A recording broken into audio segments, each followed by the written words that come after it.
Good morning, Vatsal. How are you? I'm good, sir. Thank you so much for inviting me. It's a big honor and pleasure to be able to talk to someone like you, and I look forward to our conversation. What is the time like in Washington now? So right now it's 8:15 a.m. It's Okay, 8:15 good. a.m. Yeah. Very good. Mhm. Okay. And you are from Calcutta, so Kolkata. Yes, yes. So So mhm. Yes, Kolkata sir. to So I was Washington. Yeah. yes. What is your current assignment? Yes. So currently, sir. So as you said, like I was born and brought up in Kolkata. I did my schooling from St. Xavier's Collegiate School till grade 12, and after that, I did my undergrad from University of Delhi, Sri Ram College of Commerce, and then took 1 year of UPSC, and then I came to Yale for my masters in economics, and then I worked with the World Bank for 2 years in the Education South Asia team, and right now I'm in the International Monetary Fund in Washington DC, where I'm a research analyst for the Thailand and Myanmar teams. So currently, sir, my role is I provide econometric and economic data analytics support to the teams, write policy notes, help in that internal database management, as well as uh, provide any research support to the senior economists who produce research on behalf of the country teams. And we coordinate a lot on projects with the central bank officials of Thailand and Myanmar, as well as their finance ministry officials. So it's a mix of research and operational work. Very nice. Vatsal, you need to travel to these countries. So yes, sir, I will get to travel to those countries as well.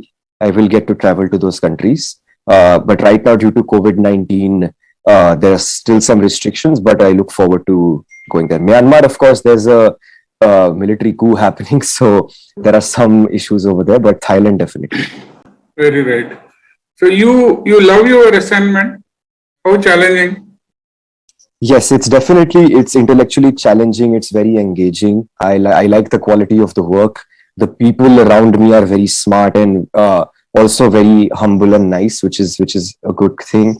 And yes, I look forward to working every morning, and it pushes my mental capacities in a positive direction every day, sir. Yeah. Oh, that is nice to know. Uh, can we compare the work culture? You might have seen little bit in India, and you are working in a different environment. So how different it is? I think the first thing would be that the culture here is very respectful of everyone's time. So I will never get an email after 7 p.m. or 6 p.m. Unless it's extremely urgent, and I will never be bothered on the weekends.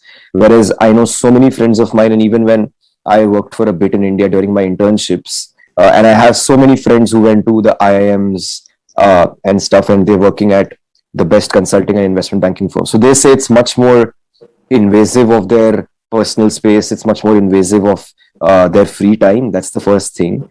The second thing, I feel here there is much more appetite for risk taking and much more appetite to be bold, bring along new ideas, do interesting things.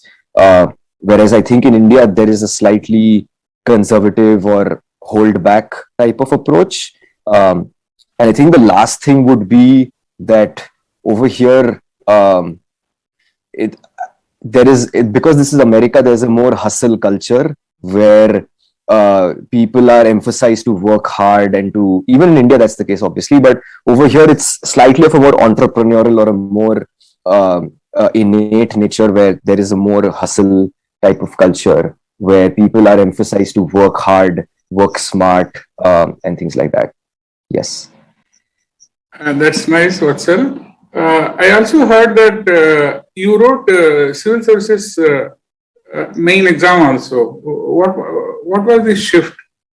You tried civil services. Now you have shifted to, I can say, academics, sort of academics. Can you tell us this part of the story? Definitely. So the journey was, so basically, I'll start right at the beginning, just to be a slightly detailed answer. But the thing is, basically, my father, he wanted to be an IAS officer. and he was a very high performing student in his time. But since we come from a Marwadi family, my father was forced into the family business from a very young age, so he couldn't pursue his dreams. So from a very young age, he motivated me to go for the UPSC Civil Services exam, and I also had the chance to do my internship in the Ministry of Finance at the end of my second year in college. So over there, I met a lot of directors, joint secretaries, additional secretaries, um, and they felt very satisfied by the work they do, and they felt very happy with the work they do. And they also told stories about how much impact they've made, the kind of wide variety of things they could do in their tasks. So that motivated me a lot as well. And in my third year, basically, I got a job offers from Bain and Company. I also applied for my master's in economics at various universities. And I decided not to go for my corporate role. I decided to do something different. And I deferred my master's program by 1 year. And I thought, in this 1 year, let me sit for UPSC. Let me take my full hearted attempt at this. And the best part is, sir, I didn't take any coaching. I didn't go to Karol Bagh or Rajinder Nagar. I did it all sitting from my home in Calcutta. And I studied 10, 11 hours a day. I absolutely loved that process. I think that has made me it's made me much more nuanced as a person, much more, it's added a lot of depth to my knowledge. So that happened, sir. I could clear the prelims. I got around 120, 130 marks in the prelims. And in the mains, I missed out by 5, 6 marks. And ironically, economics, which I was most confident in, which I prepared very well, which I was going for my master's in, that was the subject that I scored very low in. But I had an amazing experience. I would advise every youth to go through that process. It was amazing. Oh, this is fantastic. Like you are saying that youth should try civil services. At least the process itself will make it enriching, isn't it? Knowledge wise and the way we go through that. But I have a question here. Several lakhs of students or aspirants write civil services, but hardly, see, the vacancies are around 1,000. So I keep asking this question to young aspirants who sit for civil services. So huge number, most of them, minus those 1,000. So most of them will not make it. So people spend a lot of time, prime time of their youth, appearing for civil services. What is your take on this? So my take is just be very ruthlessly pragmatic and be very practical, because there is such intense competition. You don't know what the end result will be. And I think one thing I learned very early on is not to take the exam as a judgment personally on my intellect and on my talent. So if I clear this exam, I shouldn't personally take it that I am very smart or very hardworking. And if I fail this exam, I shouldn't take it personally that I am not worthy of serving my country at the highest levels, or I'm not smart or something. So I think very early on I realized to not take the outcome very personally. So I was attached. I was very attached to the process. I would study 10 hours a day, but I was also detached with the result. I was like, if it happens, amazing. If it doesn't happen, then it's also amazing. Life goes on. And a lot of bureaucrats also told me this. Like, I was in touch with them via WhatsApp, and when I would feel low, sometimes when I would feel demotivated, I would reach out to them on WhatsApp and get on a 10-15 minute phone call with some of them. And they used to say, Vatsal, it's fine. Like, even if you don't clear it, it's not the end of the world. There are so many ways you can make impact. There are so many things you can do outside of the realm of government service. So that is one aspect. The second thing is I've always had a plan B in life. So from my school days, so the thing is, I used to play cricket. So I've played under 16 Bengal, under 19 Bengal. I've played second division, first division. I was in the preparatory camp for the Kolkata Knight Riders also. So in school, I used to play 8-9 hours of cricket every day. And even then, cricket was my plan A, and my plan B was academics. So if cricket didn't work out, I would go for my plan B. In college also, I had a plan B, I had a plan C if I didn't get a job or if things didn't work out. So even for UPSC, my plan was, I will devote this 1 year, I will give it my wholehearted attempt, I will see how it goes. But my plan B was Yale University. My plan B was going abroad for a master's in economics. So I think there are different types of people. I work harder when I know there's a hedge when there is a certain cushion behind me. But there are some people who work better when there is it's a do or die situation for them. So I would say the first thing is don't be personally attached to the result, and the second thing is be very realistic about a plan B, because it's a very competitive exam. You never know what can happen at the exam day and how your preparation is sufficient or insufficient. Uh, Vatsal, I'm so happy that you spoke about this plan B. So, whenever I interact with even successful IAS officers nowadays, I keep interacting for the benefit of aspirants. So, we always talk about this plan B because of the numbers involved. See, it's very easy to say that put your hard work, persistence, all those cliches and all. So, but at the end of the day, numbers will speak, isn't it? There are only 1,000 vacancies. Even if 5 lakh people put their entire life on it, still only 1,000 will make it. So that is the Exactly. reality. I am so amazed that young man like you are attached to the process and detached with the. You seem like a little Buddha for me. Like you are detached. You are detached from the result. And Bhagavad Gita also said that same thing. Like do your best, but forget about the result. So amazing. I wish youngsters taking civil services will take this advice seriously. What are the like? Of course, it's too young for you, and it's very difficult to predict how many years later where will you be. But what are your plans? You will be doing this kind of profile or continuing with this profile? So as I said, I think that I'm thinking about two, three things basically. The first is to work in the US for about 10, 15 years, get some experience here, get professional expertise here, and then come back to India and contribute in policy making or in government. So these days, in the last 2, 3 years, there's been the whole trend of lateral entry. So one plan would be that when I am 40, 45 years old, I would definitely want to work in the government setup, because that's been a driving force for me. I think policy making and economics at the highest levels would be something that I look forward to. That is one plan. The second plan, sir, is maybe to start do something entrepreneurial with my talents, something related to economics or finance, fund management, these type of things. And the third, sort of the plan C, if there is a plan C, is to probably just be an applied economist for the rest of my life. So currently in World Bank, IMF type of places, we are basically applied economists. So we are not very much attached to theory. It is much more real world. We are attached to the ground in terms of the projects and the stakeholders we interact with. So that would be my third plan, sir. Yeah. Yes, so I think so. One point I wanted to emphasize was how studying for the UPSC exam has helped me a lot as an individual. So I think the first thing is in today's world of hyperactive social media and information overload, the noise to signal ratio in whatever we consume, whether that be information or data or decisions and judgments we're trying to make, the noise to signal ratio has increased a lot. There's just so much noise, so much information out there. How do you filter and arrive at a good decision? How do you carry out good judgment? I think that is something UPSC has taught me, because if you read the Hindu newspaper every day for 1 hour, if you read Indian Express for 1 hour, if you read so many books, you realize what is important and what is not important in the larger scheme of things. That's the first thing I would say UPSC has helped me with. And the second thing that UPSC has really helped me with is become equanimous and very stoic. You just go through so many ups and downs every day. You become, when the going gets very good, you don't get too happy. When the going gets very tough, you don't get too sad.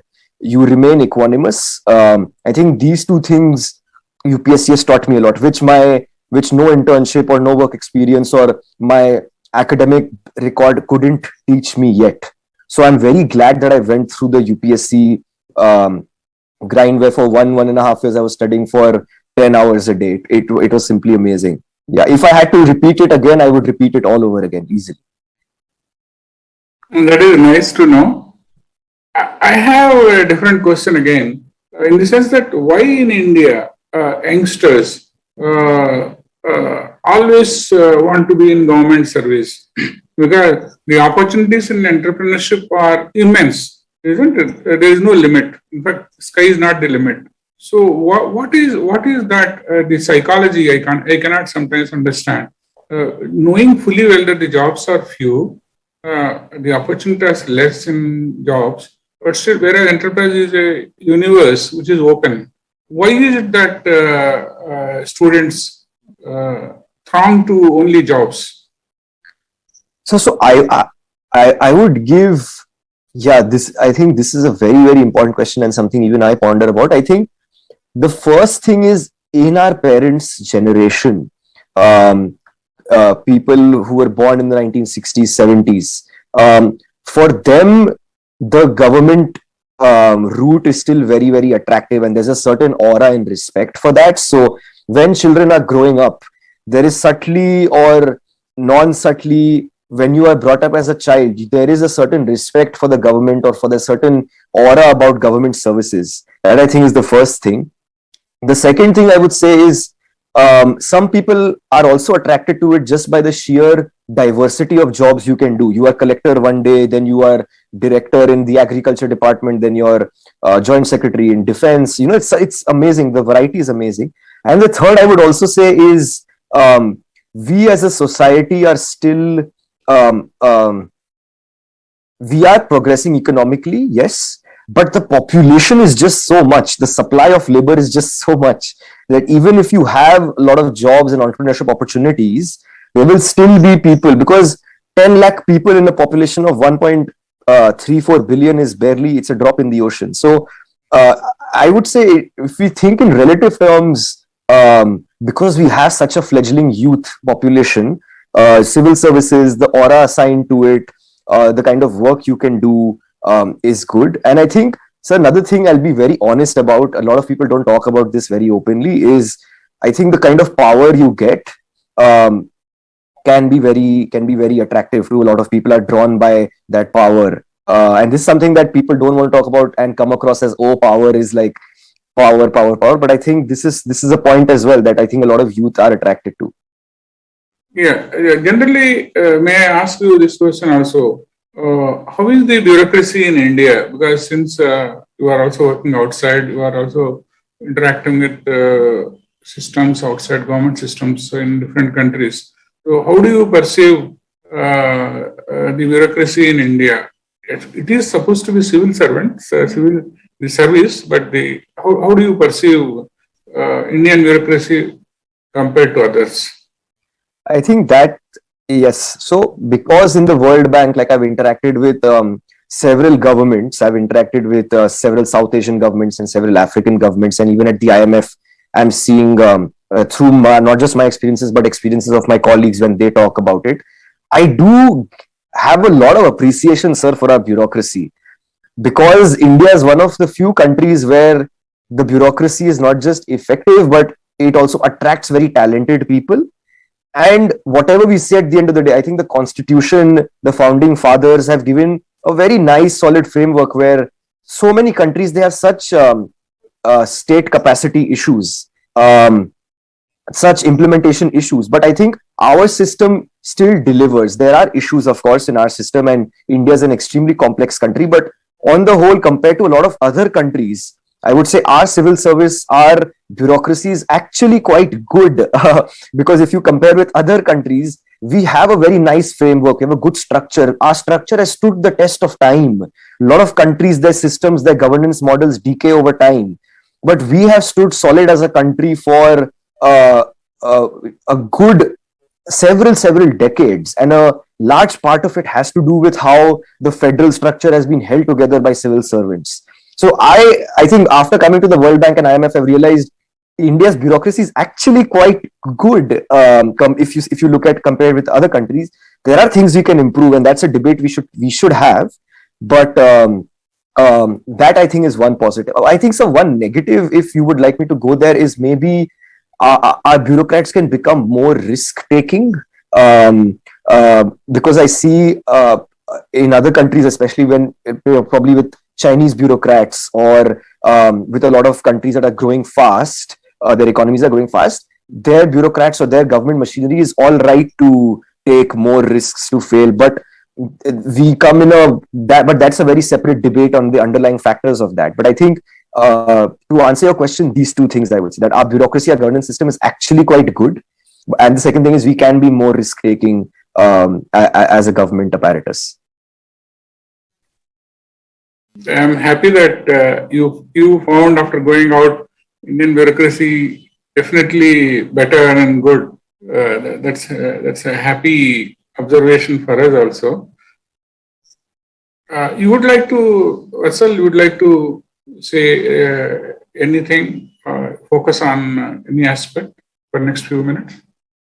Sure. Thank you, sir. I think one aspect, since a lot of people who watch your channel are youth, I would say be very positive about the world, be very optimistic, because there you can find thousands of reasons to be pessimistic, but I think you should have something that drives you and wants you to pursue and wake up in the morning and look forward to something. So whether that's your exam, or that's a side pursuit, or a hobby, or a passion, I think now is the time when we are most energetic. Now is the time when we can take risks, when we can follow our dreams. So I would say study hard, study passionately, avoid distractions in the age of social media.